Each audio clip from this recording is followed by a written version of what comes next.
This is Dr. Rosie Kuhn, and this podcast series is called Spiritual Immersion, Taking the Plunge. And the intention of these podcasts is to support and empower you to know how great you are in this process. I mean, you're great. You're divine love in this tiny little spark of being. You are divine. You're sacred. You are perfect. You are love, perfect love, as the Course in Miracles says. Every once in a while, I'll refer to things that I'm working on or working with, and the Course in Miracles right now is one of them. And as we're cultivating and evolving and knowing ourselves, becoming, what am I trying to say? Learning to become perfect love, learning to become the truth of who we know ourselves to be, the fullest essential expression of divineness in who I am and who you are.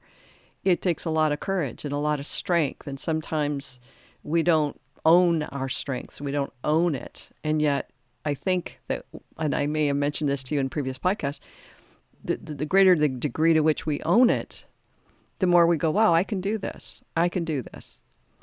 And so quite often we look at the evidence of how we can't do it or where we haven't done it or where we capitulate. I love that word. I used it the last one, where we kind of melt into the nothingness of powerless, hopeless despair.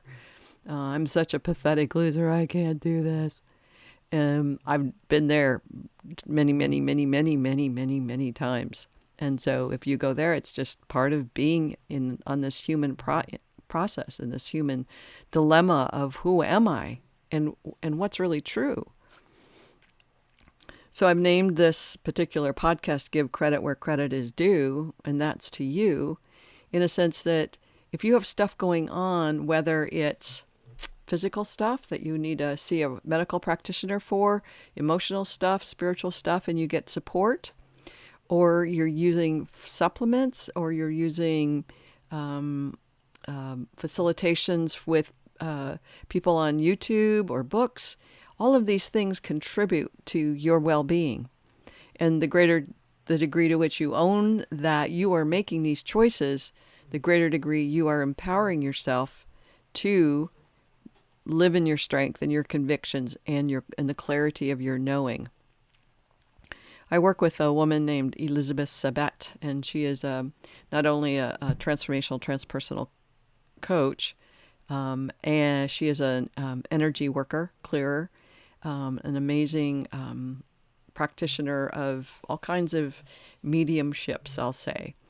And one of the things that she shared with me from the other side in one of our sessions was, there's a part of me that's like, what's the best supplements? What's the best thing? What should I take? What should I do? What should I use? And what came up is our supplements are just vehicles for health until we truly own that we can heal ourselves. And I found that really interesting because it's like we are so dependent on doctors and chemicals or pharmaceuticals or supplements, and we are less dependent on our own capacity to heal ourselves. Now, the other book I use a lot is called Wholeness, and both the Course in Miracles and Oneness talk about, hey, miracles are, just are. And if there aren't miracles, then we got to do some work to make sure that those miracles are available to us. And I love that idea. And it's just a thought away. It's like, okay, miracles are, and everything else is just my thinking. So let me finish that thought about we rely on supplements, and right now we need to rely on supplements or on different medical procedures, those kinds of things, especially, and I'm not talking about when you've broken your leg or some major accident kind of thing where you do need Western medicine intervention. I'm talking about how do we heal ourselves from stress-related diseases, which is 99% of what shows up in the doctor's office is stress-related diseases. And we can go, oh, okay, I'll just take more supplements, or I'll meditate. Whatever it is that you're doing, you are wanting health and well-being. And you may at the same time go, yeah, but I don't want to quit my stressful job or, stop doing the things that I like, but they're stressful to me. We're trying to play both ends against the middle, as they say.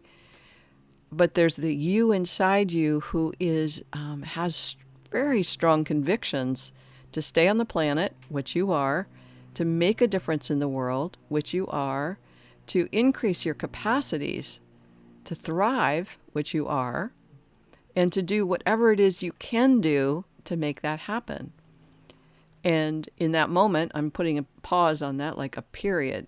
You're doing everything you can. You're doing the best you can in this moment, period. Now, I bet you 98% of you who are listening go, yeah, but. And I kind of talked about this in a couple of podcasts ago, when it's like you've got your life. You've got great, good things going on. You've got qualities of being in your life that you've wanted. And you can go, yeah, but it's not, and then you fill in the blank. It's that place where we don't acknowledge and appreciate what we have for what we don't have. I at times I go, and I mention this, that there's this prayer. It's like, oh Creator, I'm grateful for the way that it is. God, I'm grateful for the way that it is. And there's a part of me that goes, yeah, what is there to be grateful for? And it's like, wow, well, I can start to make a list. First of all, I have great eyesight. I've gained a lot of wisdom. I have the respect of my daughter. I have the respect of my my audience, or my viewers, or my readers, or my clients. I respect myself. I'm in a part of the world where I'm not affected by fires and pandemics so much as other people. I can start to become grateful for my teeth and my fingers that work, and that I have this amazing dog that she's so delightful and beautiful, and she brings my heart such joy. All these tiny little things, I can pay my bills. That's not a tiny little thing for some people, but I'm grateful that I can. So here it is again, but it's at a deeper level where we go, oh my gosh, I'm feeling this frustration, and I can't move past it, or I feel lost and I don't know what to do, or I feel anxiousness and I don't know where to go. I don't know how to be me. I don't know how to do me. And this is the time to reach for someone who can be supportive. Social workers, spiritual guides, directors, therapists, life coaches, to say, I don't know how to do me in this situation. I don't know how to be with this. I think I'll, and when you reach for support, whether it's supplements, it's all supplemental support. Reach for prayers, reach for books, reach for guidance of any sort. You are saying yes to you. You are empowering yourself to say yes to you. One of the books that I recommend, Radical Remission by Kelly Turner, talks about the 9 things that every person that has had a radical remission from cancer has used. And now I'm going to forget what one of those was, because I was going to say. But I'll come back to that. Radical Remission is a really, really, really great book, because it says, here's the 9 things you can do. 9 things everybody did who had radical remissions. And that meant they took power. That's what I was going to say. They empowered themselves, and they listened to themselves. And even though perhaps their doctors or oncologists or family friends and neighbors, people who are important to them, said, you should do it differently, they listened to themselves. They maintained stability within themselves to say, this is what I know to be true, no matter what, whether it is to get chemo and radiation or to not. They maintained their own power and dignity and honored themselves in that. And that's a place where most of us fall back into, I don't know how to do this, I'll go get help. Yeah, get help. Definitely get help, without losing yourself in that help, without abdicating your power and becoming dependent on a system or on a medicine or a drug or something that you'll need and potentially use. But always know that you are the one that is making the choice.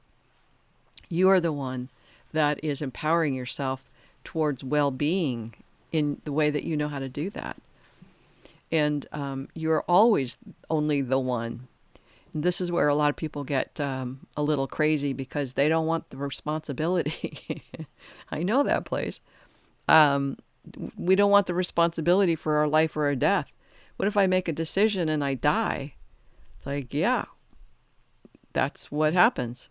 Well, if I had made another decision, maybe I wouldn't have died. Yep, that's maybe true too. So how do you choose? And that's where most of us kind of go numb or crazy as in, I don't want to decide. I'll just let my doctor tell me what to do. I'll just let my mother tell me what to do. I'll just let my husband or my partner tell me what to do. And this is where we really need to listen to ourselves and say, no, this is what I know to be true for myself, and this is the path I'm going to take. I think I mentioned in a previous podcast or an interview or something that, I read Radical Remission and I had a conversation with my daughter. And like I said, I have a lot of skin cancer. And if things got worse than that, and I talked to her and I said, I don't think I would get surgery or chemo or radiation. There's just too much evidence, especially through this particular book that was written 3 or 4 years ago or 5, I don't know. And so there's more evidence now, but there's so much evidence that we can do this without the intrusion to the degree that it can.